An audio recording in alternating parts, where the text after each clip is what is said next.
मैं इस वक्त एक और ख़ास मकाम पर हूँ, एक तारीख़ी अहमियत है मैं बाटापुर के इलाके में BRB के पुल के ऊपर, जहाँ एक यादगार बनी हुई है शहदा की, और ये हमारी दूसरी दिफाई लाइन थी। अगर यहाँ से दुश्मन के दांत खट्टे ना किए जाते तो वाकई इस जंग का नक्शा बिल्कुल मुख्तलिफ होना था। हमारे साथ मेजर सईद हैं, उनसे इस जगह की इम्पोर्टेंस, क्योंकि अब तो हम बड़े पुरसकून माहौल में, एक ज़बरदस्त तकरीब भी इधर हो रही है, हम यादगार शहदा पर मौजूद हैं, लेकिन एक इसकी पूरी तारीख़ है। मेरी नज़र से देखें तो मुझे तो बहुत कुछ नज़र आ रहा है। जी मेजर सईद, कैसे हैं आप? ठीक है अल्हम्दुलिल्लाह। वैसे ज़रा थोड़ा सा हम जानना चाहते हैं इस इलाके के हवाले से, स्पेशली ये बाटापुर की जो बैटल है इसके हवाले से, प्लीज़ ज़रा थोड़ा ब्रीफ करें। बाटापुर जो है तो 1965 के जो 6 सितंबर 1965 की जंग जो में दिफा के तौर पे जिस तरह हम मनाते हैं, वहाँ पे मुख्तलिफ जो सिमतें हैं, वहाँ से लाहौर को दुश्मन ने हमला किया था लाहौर के ऊपर। उसमें से जो वाघा अटारी रोड है, जो बाटापुर है, ये चूँकि उनका एक मेन एक्सेस था।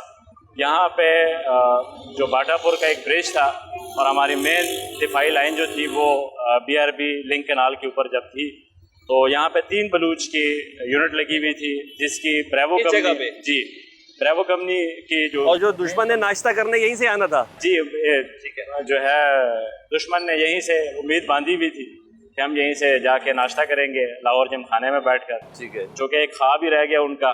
यहाँ पर उस टाइम पे 3 बलूच की ब्रेवो कंपनी डिप्लॉयड थी, जिन्होंने यहाँ का दिफा लिया हुआ था, और दुश्मन ने बारहा यहाँ पे हमला किया, और हर हमले को 3 बलूच की ब्रेवो कंपनी के जो सपूत थे उन्होंने नाकाम बनाया, जिसके मुख्तलिफ टाइम पे उन्होंने मुख्तलिफ जो हमले हुए उनको पसपा किया, और उसी दौरान जो है 39 जवान जो थे 3 बलूच के ब्रेवो कंपनी के शहीद हुए थे। अच्छा, ये जगह कितनी अहम थी उस दिन दुश्मन को रोकने के लिए? इसकी क्या इम्पोर्टेंस? इसकी इम्पोर्टेंस इस तरह है, चूँकि अगर यहाँ ना दिफा हो पाता तो क्या होता? अगर यहाँ पे दिफा ना होता तो फिर इंडिया को एक ब्रेक थ्रू मिल जाता मेन लाहौर के अंदर जाने के लिए, और फिर आगे ऐसा कोई हमारे पास ऑब्स्टिकल नहीं था जिस पे इंडिया को रोका जाता।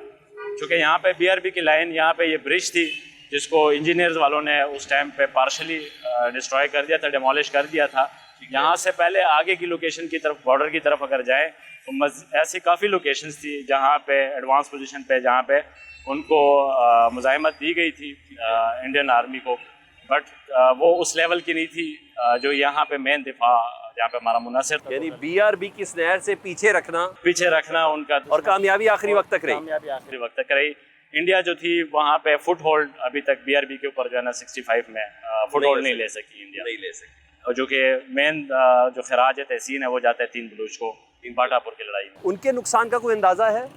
यहाँ पे जो कि इंडियन का मेन एक्सेस था, जहाँ पे बैटल मतलब कह लें कि जो आर्मड था वो यहाँ से इंडिया ने ब्रेक आउट करना था, जो कि नहीं हो पाया। यहाँ पे इंडियन की कब्रिस्तान बन गया था टैंकों का, एक किस्म से बहुत ज़्यादा, और जो इंडियन की कैजुअलिटीज़ थी उसका आप एक पुल भी तोड़ा गया था, वो यही था एग्जैक्टली इसी पुल था। ये तो अभी चूँकि थोड़ा सा डबल पुल बन गया है, टाइम के साथ हमारी ज़रूरियात के मुताबिक हो गया। वहाँ पे उस टाइम पे सिंगल पुल था, और जो टैंकों को रोकने के लिए उस पुल का तबाह होना ज़रूरी था। उसका तबाह होना ज़रूरी था, क्योंकि अगर टैंक उस टाइम पे पुल अगर दुश्मन इंटैक्ट कैप्चर कर लेता तो उनको नया पुल नहीं बनाना पड़ता, और उसी पुल में से अपने टैंक पास करवाते हैं। थैंक यू सही, आपका बहुत शुक्रिया, आपका बहुत शुक्रिया। लेकिन नहीं जी, जब यादें हैं तो मकामात भी बड़े हैं, और मैंने बताया कि 6 सितंबर यौम तजदीद अहद वफ़ा भी है। अभी सैफन जाएंगे, एक और 2 जगह पर जाएंगे, तो आपको बताएंगे। उधर यूनिट के अंदर बैठे हुए तो लोग हमने आपसे मिलवाए, जी हाँ, मोर्चों के अंदर बैठे हुए लोगों से भी, अपने फ़ौजी जवानों से बात करेंगे और जानेंगे कि 65 और 2024